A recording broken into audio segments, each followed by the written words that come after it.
The sleepover and the secret of the pool. Lila could barely contain her excitement.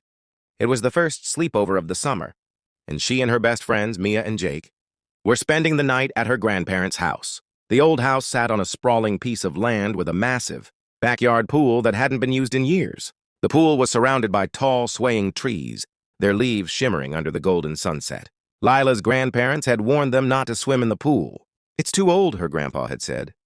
"And besides, it hasn't been cleaned in years." But when the three friends peered over the edge of the pool later that evening, curiosity got the better of them. The water was murky but still. As the sun dipped lower, the pool reflected the sky's deep orange and purple hues. "It doesn't look that bad," Jake said, squinting at the surface. "Not bad?" Mia laughed.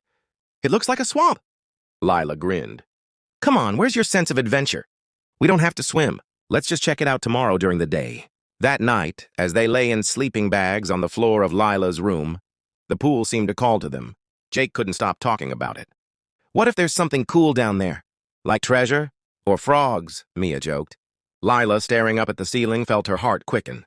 She wasn't sure why, but the idea of the pool made her uneasy. It wasn't just the water, it was the way it seemed too quiet. Like it was hiding something. "Let's just wait until morning," she said finally. "Fine," Jake groaned. But as the room grew quiet, Lila had a hard time falling asleep. She kept dreaming of the pool, its surface rippling even though there was no wind. The next morning, after breakfast, the three friends headed to the backyard. The sunlight revealed just how murky the water was. It was greenish and dark, but the bottom of the pool seemed faintly visible. Lila stared at it, her unease returning. "Look," Jake pointed to something shiny glinting in the water. "I told you there'd be something down there." "Probably a soda can," Mia said, but even she sounded curious. Lila hesitated. "Maybe we should tell my grandpa." Jake rolled his eyes. "Come on, Lila, it's just water." Before she could argue, Jake had already jumped in, creating a big splash that sent ripples across the pool. "It's fine," he called. "The water's cold, but it's not gross." Mia, shrugging, followed. She carefully climbed down the ladder, shivering as she entered. "Okay, it's kind of gross," she admitted, laughing. Lila stood at the edge, her stomach churning. She hated the feeling of not being in control, and the murky water made her anxiety spike. "You don't have to if you don't want to," Mia said gently. But Jake waved her in. "Come on, Lila! You can do it!" Lila took a deep breath, focusing on her friend's smiles instead of her fear. "Okay," she whispered, and with a leap, she was in. The water was cold, and for a moment, her heart raced. But as she floated, taking slow, steady breaths, she began to feel better. Together, they swam toward the shiny object at the bottom of the pool. "It's stuck," Jake said, trying to grab it. "It's like wedged into the floor." "Let me try," Mia said, diving under. She tugged at it, but it wouldn't budge. Lila, now feeling more confident, decided to help. She took a deep breath and dove down. The object was cold to the touch, a strange golden color. She and Mia pulled together, and with a final yank, it came free. They surfaced, gasping for air, and looked at their prize. It was a strange artifact, a small golden box covered in intricate carvings. There were patterns of swirling waves and tiny symbols they didn't recognize. "What is it?" Mia asked, running her fingers over the carvings. "No idea," Jake said, turning it over in his hands. "But it looks old." "Like really old?" Lila stared at the box, a mix of excitement and nervousness bubbling inside her. "Do you think it's valuable?" she asked. "Only one way to find out," Jake said. They spent the rest of the afternoon trying to open the box. No matter how hard they tried, it wouldn't budge. "Maybe it's locked," Mia suggested.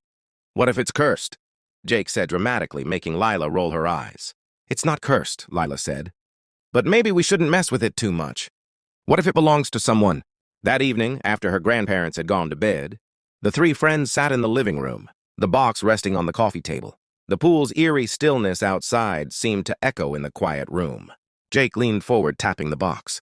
"It's probably just empty," he said, trying to sound casual.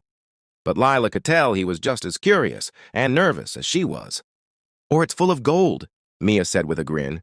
Lila traced the carvings with her finger. "What if it's something else? Something important?"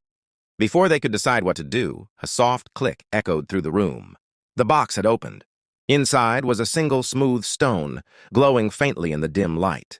It was warm to the touch, and holding it made Lila feel calm, like the weight of her worries was lifting. "It's beautiful," Mia whispered. "But why was it in the pool?" Jake asked, his voice hushed. Lila didn't have an answer. She just knew the stone felt special, like it was meant to be found. Maybe it's not about the why, she said quietly. Maybe it's about what it means. The three friends sat there staring at the stone. It wasn't gold or treasure, but it felt more valuable than anything they could have imagined. As the night went on, Lila realized something. The pool, the artifact, even her fear, they had all been part of a lesson. Facing her anxiety had led to something incredible, something she would never forget. Closing message. Sometimes the things we fear most hold the greatest rewards. Lila's story reminds us that bravery isn't about being fearless. It's about taking small steps. Even when you're scared, anxiety can feel overwhelming, like murky water hiding the unknown. But when you take a breath, focus on the moment and trust yourself, you might discover something beautiful waiting beneath the surface. So remember, it's okay to feel afraid. What matters is that you keep swimming,